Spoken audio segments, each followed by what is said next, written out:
Welcome to this episode of the Biology of Trauma podcast. I'm your host, Dr. Aimie. In this episode, we'll be doing a deep dive into how to move through and release grief stored in the body. There are powerful ways we can move through it. And doing this episode was important to me because I see so many people with unprocessed grief, and it shows up in different parts of their body, from shallow breathing to digestive issues and fatigue. Even like this question I got from Laura, a retired teacher in Mexico. She said, I experienced a significant loss 10 years ago. My oldest son passed away in a car accident on his way home from work. My husband died from colon cancer 4 years ago. I've always been strong, but I still have trouble sleeping, and I get abdominal pain and bloating around the anniversaries of their birthdays and their deaths. I don't believe in this stuff, but could my body really still be holding that old grief? Laura, we will answer that question at the end of this episode. My guest for this episode is my good friend, Paul Denniston, founder of Grief Yoga. You'll discover why safety and empowerment are the foundation for grief work, how laughter can even be a surprising gateway for accessing deeper emotions, and tips for moving through and releasing grief from the body to create more space for joy, purpose, and connection. Let's jump in.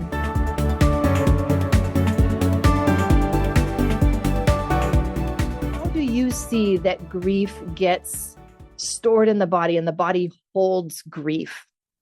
I think it's because grief is an exhausting emotion, and I think we have a tendency to want to try to avoid the struggle and the pain, or to numb it out. And so when we don't express it, it gets suppressed. And so I think with grief, it shows up in many different ways. People express it in different ways. And I think it shows up in the body in different ways too. Sometimes grief can come from our breath can get very shallow, because when we breathe deeply, we feel deeply. And so for some people, they will talk a little bit about it's hard to breathe. And breath is that life force oxygen. I think it shows up within our spine. I think that sometimes when we have experienced trauma and grief, there is a tendency to constrict, right? We've had a deep loss or trauma, and we're trying to grasp and to hold on to things. And so it can tighten and tense the muscles. It can tighten up the spine. And so I think that using breath and sound and movement to warm up the spine, I think, is a very important thing. I think that trapped trauma can live right here within the solar plexus and also within the pelvis. I think if we have experienced sexual trauma, there can be a lot of repressed emotions that live within the hips. I think that tapping into our core strength is really important.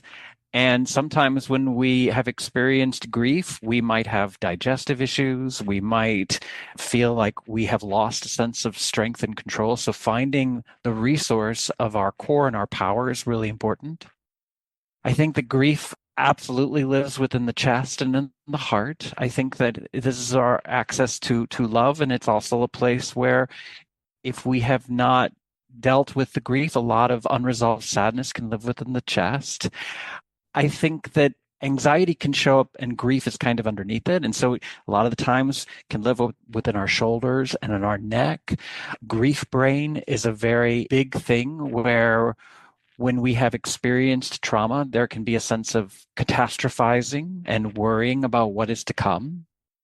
So I know it also really gets locked within the throat too. Sometimes we have a hard time expressing what we want and what we need. And so using sound is an important part of the work that I do too. It's about expressing what is suppressed. And that's kind of what my work is based on. How did you discover that grief was being held in your body? What did you notice about your body?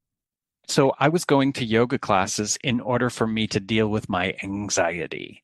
And so when I was at my very first yoga class, I remember the sense of like trembling in some ways, because I had been trying to hold on for so long. And I remember like in this yoga class too, this sense of like looking around to others and seeing how perhaps I wasn't as good as other people were. Everybody's on these strong warrior positions, and I'm just looking at the door going, I need to run out of here. It was almost like a boiling teapot, right? That's just getting ready to burst. And I remember my tendency was always to run away from it. That was my tendency, was to avoid it or to numb it out. And I just kept saying to myself, just stick around for 5 more minutes, just be with it. And the yoga teacher noticed that I was kind of struggling, and she offered a sense of kindness to me that I wasn't able to access myself at that point, in which she shared, it's okay to rest when you need to. And so her kindness dropped me to my knees, which gave this release that I could feel I was holding on to in my body. And then I found that in doing so, it kind of gave me a sense of peace afterwards. And so I was this movement teacher and choreographer before, but I was noticing how yoga was this compassionate connection that really helped me to kind of tap into it. So I started to, as a yoga teacher, I really was drawn to intentions of classes. And so I thought to myself, you teach sometimes what you need to learn. And so I thought to myself, maybe if I start to create these movement practices that helped with this grief and this loss, because for me personally, the grief and the loss could be anything from I'm witnessing my sister pass away from cancer. I am grieving the ideal parents that I didn't get the love from that I wanted. I am grieving decades of using sex and drugs and the shame that's beneath that.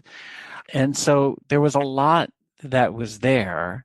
And as I was going to yoga classes, a lot of the yoga classes was really restorative, but I knew that there was something, I needed something more powerful in that space.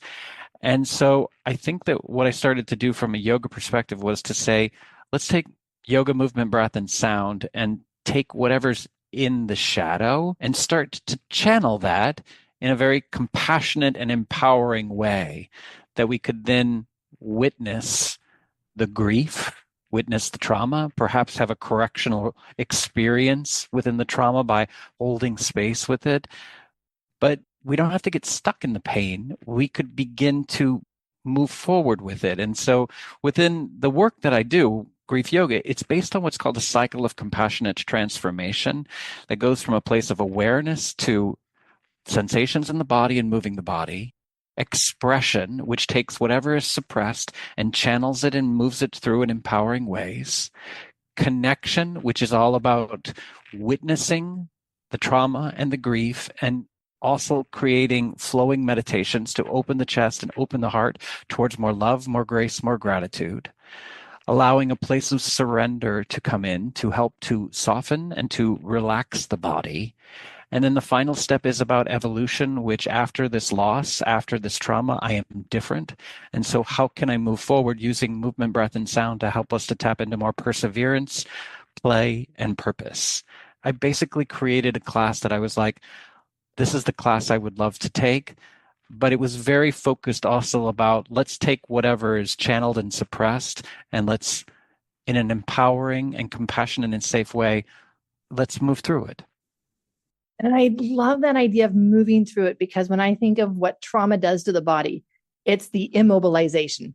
It keeps things stuck. And it was that moment of overwhelm that it's like everything is just stopped and held right there. And so you're bringing this in and you're saying, we got to move it through, and using a number of modalities, even sound, right? Just the vibration of sound will help move our tissues and be able to move some of these emotions, thoughts, memories that are stuck in our body and just move them through. So I love this idea of you're really creating a corrective experience for that moment of grief, shock, trauma that immobilized everything, and gently bringing in some movement. Sound can be a great way of releasing too. Sound can also be used in ways that can uplift the spirit too. So sound is an powerful thing, but talk about where things get stuck after grief and trauma right here. And sometimes it's hard to talk about it, to share about it. And so using that sense of sound is a powerful way to begin to release and to self-regulate. And I'm so glad that you bring that in, because I feel like that is a big missing piece in a lot of work. And there's a lot of talk, but there's not a lot of sound, and both music sound, but also that sound that we generate. And I know that I use a lot of the VU, bringing that gentle humming, that gentle VU in, and being able to loosen things up in the throat, because you're right. When even we just think of or talk about grief, there's often a big lump that appears in our throat, and we can't even get the words past that. So bringing in that sound can be so helpful in moving things through. But a big question that I get from people who work with me is, how do I know if this is grief that I'm feeling? How do I know that this is even connected to my grief? Because it may feel like anger. It may feel like anxiety. It may feel like these other things. How do I know that this is grief, or that grief is behind some of these emotions that I'm feeling? Yeah, I look at grief a little bit like we have experienced a change that perhaps we didn't want. And so change is constant within our life. And so for some, it might not be, let's call it grief, but maybe it's called sadness. I think that when anger is showing up, that is absolutely sadness's bodyguard. And so anger is there, that is the protector within it.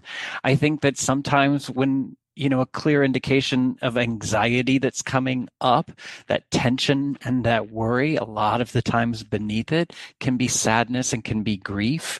The way that I look at it is there's a place of disconnection when I look at grief.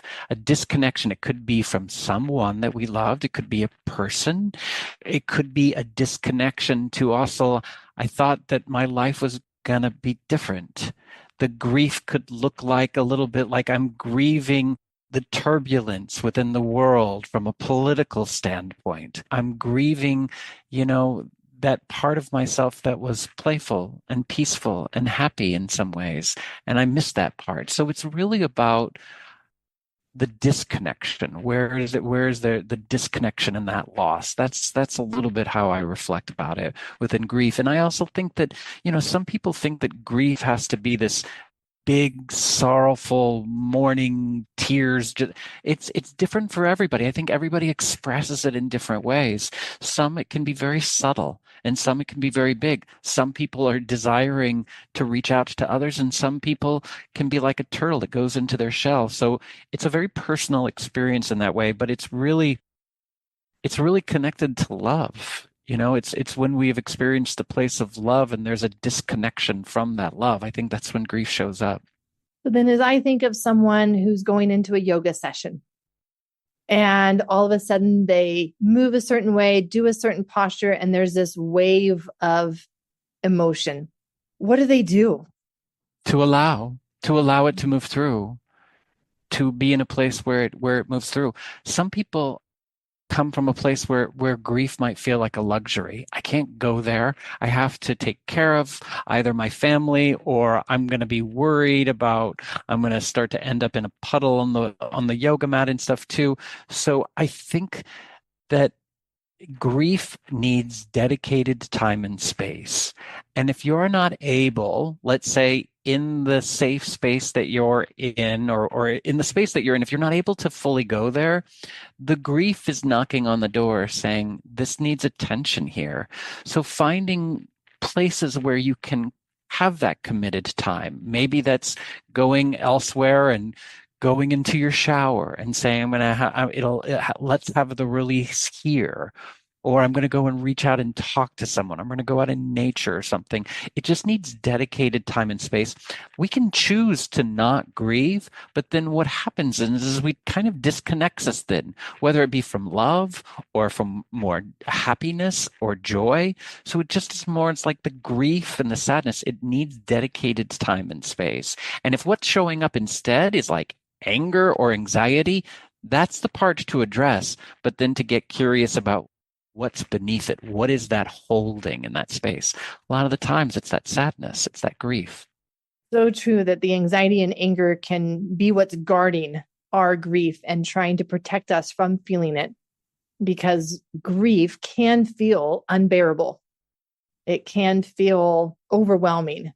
And so we can put up all these guards and have all these different parts of us that protect that grief so we don't accidentally tap into it.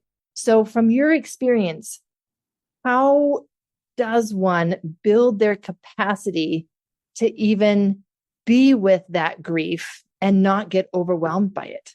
I get it. And so here's the doorway in that I kind of have developed for myself. Okay. So first off, we just go back to dedicated time and space. All right. I think the second thing to acknowledge is how much it's impacting our body. Okay. How is it impacting the body? Emotions need motion. And so we need to create that space to allow that to happen. So how do we get to that space? We create a sense of stability and safety, because grief's exhausting, and we want to take a moment and really find how we can support ourselves within that way. Now, here's the way I developed it within my space, just because I was like, grief is exhausting. So, or trauma, there's a sense of feeling of helpless and hopeless and out of control. So what do we do from a safe place? I focus on doing some movement, breath, and sound techniques that are empowering, that are invigorating, that kind of like get you almost like we can hold space for the grief and the loss to energize and to empower. And this is techniques that kind of offer that space. And then from a safe and then empowered way, at that point, we can begin to channel trapped trauma, suppressed emotions, anger, I don't know, whatever it is that you're holding on to it. The body remembers it. But from a safe and empowered way, if we can start to express it, and I'm using sound in many different ways, it could be anything from a powerful, if we're having a lot of anger and rage, if it could be a sense of a why, we could go into that space. And so I use these techniques that are using movement, breath, and sound to channel the pain in empowering ways. Because then, in some ways, if you're looking at it from an internal family systems model, we have a place of the protector, is getting expressed and is sharing that they're here and they're showing their strength and their power, that's holding the vulnerability that's beneath it. And so when we're able to channel the pain through and then given the space to witness and hold the vulnerability, the grief and the sadness, we're doing that from a safe and empowered space to hold that. It's almost like it's creating, again, like the correctional experience. When we've had developmental trauma or relational trauma, we need to witness and hold that vulnerability that maybe our primary caregivers didn't allow us, but we can offer that space then too. That's where the grief lives. And when we start to acknowledge it from that space, from a movement standpoint, we can begin to shift it. In answering your question, safety and empowerment to channel pain, to tap us into the grief. That's the process that I have found. All healing really is based on safety, right? Without safety, we cannot open anything up because our own body and parts will block us. And you mentioned attachment and our early life and that young development. Tell us a little more about how that becomes a form of grief for us and is held in our body. Growing up a gay man in Texas, where my father was a Southern Baptist minister, my mother was a Christian school teacher, there was a part of myself that, felt guilt and shame for just being the person that I just wanted to love. And so that created immense guilt and shame, and that love and care that I didn't get from them, I had to kind of redevelop it and become the ideal parent to myself in that way. So look, our parents, I have a space where they perhaps did the best that they can, but there's a place where I also feel like we might need to reparent ourselves in our own personal way of being the ideal parent to ourselves in different ways. And so I look at it from that perspective. We all have our own stuff that we have to work through, but the pain demands expression. Psychologist Dr. Edith Eger, who is a Holocaust survivor, talks about how expression is the opposite of depression. And so the pain, whatever that pain is, it could be emotional, it could be physical, the pain demands expression, because if it doesn't, it just gets suppressed, it gets trapped. And so creating a place where, from a safe and empowered space where we use movement, breath, and sound to begin to channel and move that pain through, so we can maybe become the ideal parent to ourselves in that way, can be one of the pathways towards healing. I'm thinking of just how hard it can be to open ourselves up when we've been through experiences like this, because everything in our experience, everything in our body would tell us to just clamp down, brace, protect ourselves. And yet when we come to the practice of yoga, like, we're invited to start that movement and start that expression and start opening up our posture and our body, which will naturally lead to opening up some of these overwhelming memories of feeling like we couldn't open up. We had to stay closed. So I know for you, Paul, that laughter has become a really important part of your practice, and this ability to move emotions. How did that start for you? How did you go from your upbringing and your childhood and carrying all of that grief to, I'm going to start laughing? So here's the deal. When I started to develop the grief yoga practice, I was like, okay, we're channeling the pain through, we're finding connection. But then after I finished it, there was a part of me that was like, and this is when I was coming from a place of like, I've been 12 years sober at this point. So I was dealing with a place of like, is this what it is like now? Is this like there's no laughter or play or joy in this space? And so I decided to go and get trained. So I'm certified in many different forms of yoga, whether it be hatha, vinyasa, kundalini, restorative yoga, but I decided I was going to be like, let's check out this laughter yoga. Okay. And I remember they were laughter exercises. And I remember when I first went into it, they were doing these robust laughters. And I was dealing with the anticipatory loss of my sister. She was passing away from cancer, and I was bitter and angry. And I would just see all of these people laughing. And I was like, this is ridiculous. This is the stupidest thing. And so I just started to like watch it, and I was like, you know what? I'm just going to connect to whatever I'm feeling, and I'm just going to do that as a laughter. And so I was irritable, and I was like, ha, ha, ha, ha, ha, ha, ha.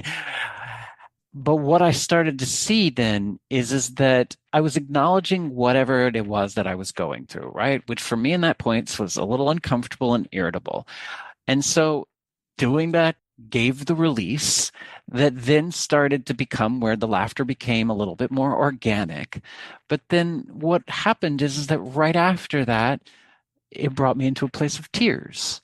And it was a very clear indication that there's a very fine line between laughter and tears.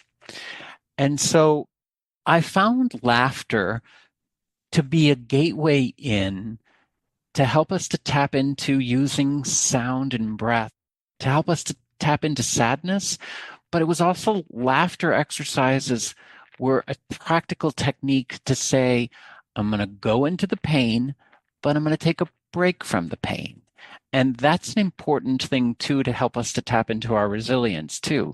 If we stay in the pain the entire time, we're just going to get burned out. It's too much, right? And laughter can be a way of medicine.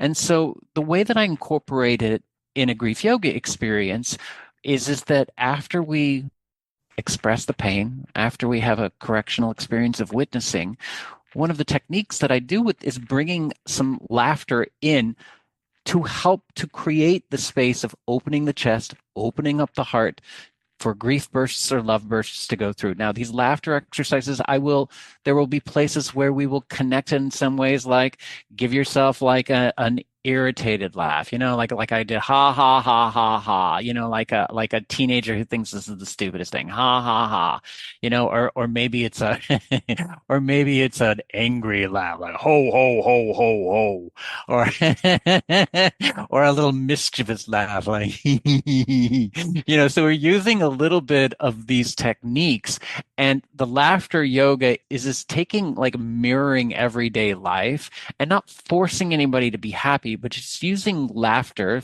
the feel-good hormones, endorphins being released from the brain, a way to allow the free flow of emotions to move through. It's just another resource to tap into, but it's very intentional because I'm literally using the laughter as a way of one, let's take a break from the pain, but two, the laughter allows us to tap into more unresolved sadness that just needs a moment to get expressed. So that's how I bring it into the space.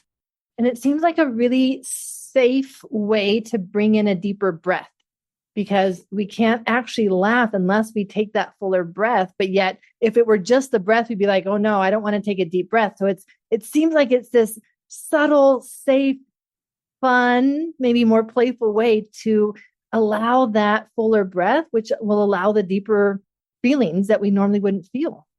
The secret to deep breathing, it's not the inhalation, it's the exhalation. And you think about it, when you are laughing, you are exhaling a lot of oxygen out so you can breathe fresh oxygen in. So yes, it is a powerful way of bringing in more breath. And that's fascinating because we know from neuroscience that it's the longer exhalation that is what communicates safety to our nervous system. Mm-hmm. If we have the time to take a long exhalation, then we must be safe. So it's this way to like work with our physiology, work with our body in a way that feels safer than just, okay, let's stop. Let's all take a deep breath and feel our grief. Yeah, I think that it's more of like, let's take a moment, let's breathe deeply, let's find a sense of stability in the here and now. Let's check in with our body. How is our body doing? Is there anything that our body is holding in this space? For some, they might go right up to tension or anxiety or pain. How can we begin to breathe deeply and move with that? And then from an empowered space, begin to find ways to release that, to express it. Yeah. I want to circle back to really understanding more of the physiology and the body aspects of grief, because you mentioned that you used a number of coping mechanisms to not feel grief. Mm-hmm. And other people may have other coping mechanisms, but it's human nature to have developed some coping mechanism in order to not feel grief, whether that is alcohol or food, chocolate, whatever it is. How does that actually work? Why does that actually work? After letting go of alcohol and drugs and, sex that were coping mechanisms for me in some ways to avoid the grief, food was a big thing for me. Food, I would choose unhealthy foods for sure. I mean, chips and salsa and ice cream were my go-to things, And the crazy thing about that too then is that then there would be a sense of like it feels good in the moment, but then you're like, bleh, you feel bleh afterwards. And there's a lot of stuff underneath the surface that did not get to be addressed. And so what would happen for me too, and I still work through this as, is that the mind then can become very critical and mean and dark. And so, one of my doorways in is to kind of like express the anger part or the fear, it's kind of connected in that way. That if I am able to kind of like share that, express that, or move that through, it helps me to kind of get to that space of grief and sorrow. And it's a hard to kind of sometimes allow yourself to surrender to it because I certainly know people who have a fear like if I go into the grief, I feel like I'm never going to come out of it, And one of the things that I have seen is that if we allow ourselves to just feel it and move through it, we go to the other side. It's when we hold back, it weighs heavy on us. I hope I'm answering your question in the way I just kind of got, my mind went to a place of like how we distract ourselves from it. I just think that creating concentrated and dedicated space to it is one of the ways that I have found does it. It's like, okay, we're going to allow it to be here for this hour of yoga class, or we're going to be this for this hour of like, I'm going to do a journaling exercise that kind of as a way of venting all of this fear or hurt, or I'm going to reach out to someone who I can talk to about it. And so the only way out is through. You're inspiring me to share kind of how I worked with my body at one point that has changed everything for me for grief. And I'm curious to hear your thoughts on this. I found that when I was feeling the grief, my tendency, of course, was just to kind of curl over into a ball. And so what I started working on was being able to stand up and yet support my body in certain places that allowed me to connect with the pain. So I'm not avoiding the pain. I'm not denying that I'm holding grief, but I can also stand up and I can still stay open because I'm taking care of my pain. I'm protecting, I'm holding my pain. And so for me, what ended up working for me was one hand over my heart, but one hand over my upper belly. Because for me, that's where I noticed that grief showed up a lot, was just this pain and this twisting and knot in my stomach. And so I noticed that I needed both hands on both places in order for then my body to feel like, okay, you're protecting my grief, you're holding it, you're seeing it. And that allows me to then kind of still open up my shoulders and my chest and be open to life and to love and to joy and hold it both at the same time. Mm-hmm. Yeah, I have a tendency of, I'll show you, so sometimes I place one hand on my belly and one hand on my chest, and the belly, holding my hand at the belly is a way of almost like connecting to my core, my strength to hold it in some ways, kind of in some ways like what you were doing with your lower back. And then the other hand kind of holds the chest with whatever grief or sadness it's holding. So that creates a sense of stability for me in that way. I find that in witnessing others too. So if I'm holding space for others, or whether it's for myself, it's really tapping in some ways to what are the resources that are here to support me right now. I'm feeling grounded and feeling my foundation. I'm feeling my sit bones in my chair, and I'm noticing my breath.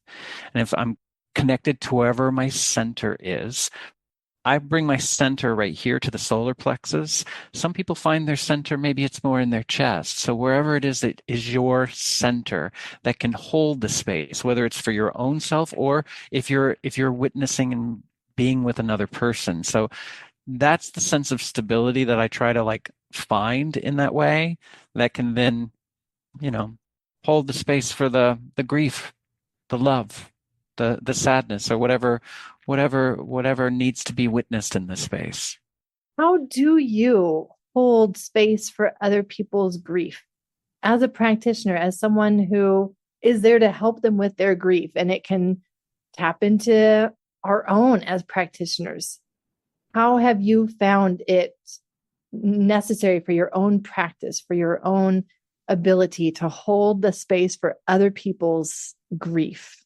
I come from a place of being an empath. And what I found that in doing that, it would be crippling to me because I would be a sponge and I would just take in whatever the other person was going through.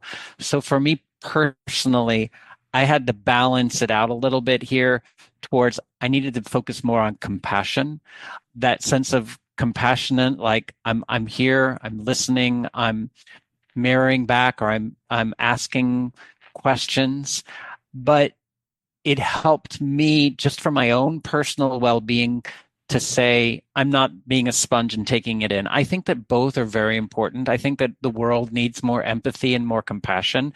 And so I think both are very, very important. I think that one of the ways that grounds me going from a place of empathy to compassion is coming back to the resources, foundation, centering, and breath. I have to constantly keep coming back into that space. I think when holding space for those who are dealing with grief, I think that just being present with them, sitting with them, can be a powerful thing. There's no need to fix them. They're just in grief. And for some people, it might feel like they're stuck in the mud and there's no way they can get out of it. And so from my perspective, there's places where I can be like, I can sit with you here. I can sit in the mud. I'm not going to build my foundation here. And so in some ways, one of the ways that I might look at it is that I might be like, I can sit with you in this, not get lost in it, but sit with you in it. And I can offer my hand and we can start to find our way out of the mud, but it might be a place where you need to stay in this mud for a little bit here, and that's okay. And so I find too that trying to find or offering some sort of a silver lining isn't really witnessing people where they're at. And so really validating where they're at and mirroring it back, I think can sometimes be the most powerful thing we can do in holding space for it. I find healing through movement, as you have with exercise. That was what I needed to within my grief process. I needed to have it move through. And so that's what I find is a helpful thing as I guide someone in the space. It's like there's a lot of hurt that can live underneath the surface of grief. And that pain and that hurt, whatever that is, it demands expression. So what if we just gave some concentrated time to allow that? And some people might not be able to express it at all. And so maybe again, it's just sitting and being present with them is enough. So I come from a 12-step background too. So I have found in the place of sharing, as we do in 12-step, is that allowing people to just share their story and for it to be witnessed is quite powerful. And so I believe we hold the story in our body, and we can begin to use movement, breath, and sound to take that story and begin to shift it and move it too. So I don't know. It's like that place of compassionate witness. I think that that's a powerful resource to hold space for others. So as we wrap up, I would love for you to reflect and share on, as you've learned how to move the grief through, move the pain through, move the emotions through. What have you noticed different about how you feel in your body, or how your body even expresses itself in its physical health? And with the people that you've worked with, what changes have you seen in their actual body and physical health when they learn to start moving through sound, breath, and movement, these emotions and the grief? I think it calms anxiety.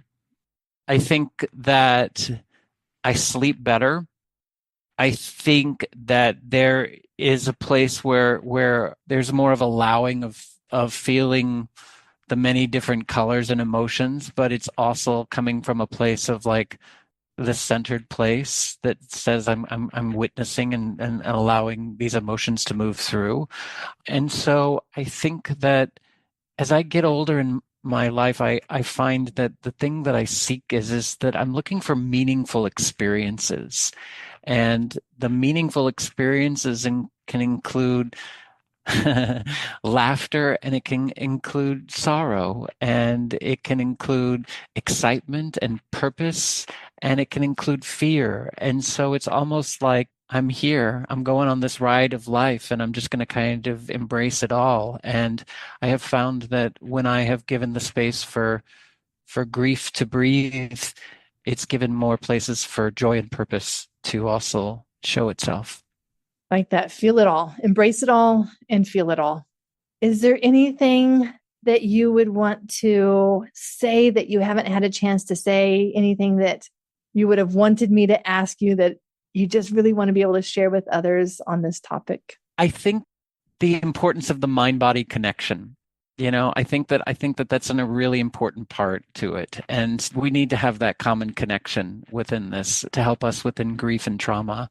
And that I'm a big believer too, that trauma does need safety and stability. And trauma sometimes needs a sense of power that can start to move through it. So I'm a believer of that. And laughter, seek it wherever you can find it.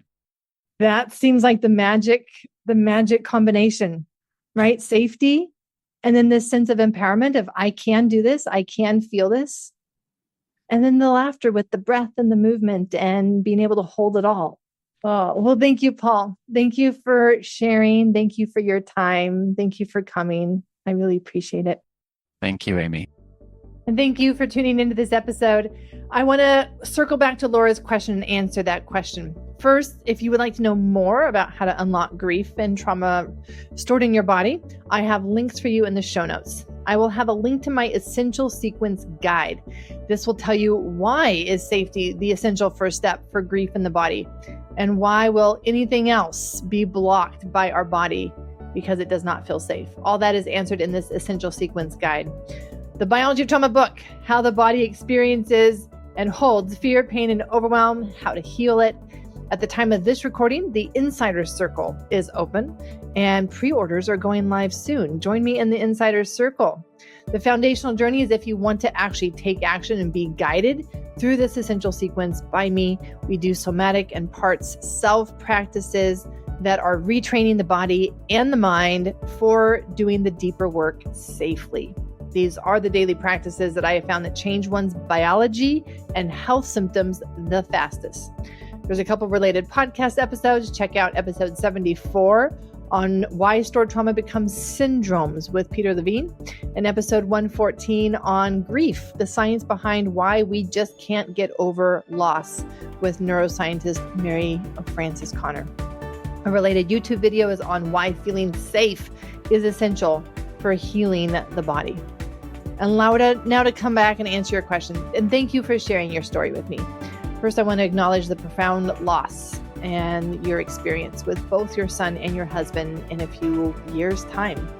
And the physical symptoms that you're describing, sleep, abdominal pain, bloating, and that they intensify around anniversaries. This is the evidence that there's something that the body is holding on to, and there is science behind this connection. In my book, I explain what is the body trauma loop, and it's where it loops between stress and overwhelm. And this is what's happening in your body around the anniversaries, is that it's creating the same sensations that you experienced at that time, the overwhelm. And that's how the body expresses those sleep disturbances and especially digestive issues. And while we might tend to think of these as just as emotional responses, they are creating real biological changes. And that is what we need to work on then, is being able to complete the biological response to overwhelm at that time. And yes, you can do this years later, decades later. I have worked with people in their 80s and 90s who are working with their body to now bring in that sense of safety and allow that completion and reset. And their health, their presence, their energy is changing as a result. And so as we look at what it needs, the somatic and the body-based approaches will be really helpful for you. As Paul discussed in our episode here, that body-based methods are so effective because they help complete the stored responses that talk therapy alone may not be able to fully address. And so lots of love as you are on your healing journey. I heard you mention that you don't believe in this stuff, and I understand the skepticism. And it's also important to acknowledge that if this is showing up in your body and your body's responses, then that's how we know that it is still affecting our biology. It is still driving our physiology. And the more that that plays out in our body, then the more that it will become our default way of living life all of the time, not just around anniversaries, but a more constant state of our inner world.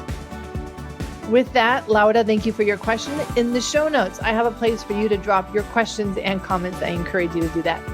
I am here to save you time and money by bringing you practical information that will help you accelerate the trauma healing journey. So please take a moment to subscribe or leave a review if you have already subscribed. Your feedback is how I know how to improve this podcast, bring you great content, and help others find the information that may just change their life as well. I'm your host, Dr. Aimie. Until next episode, lots of love.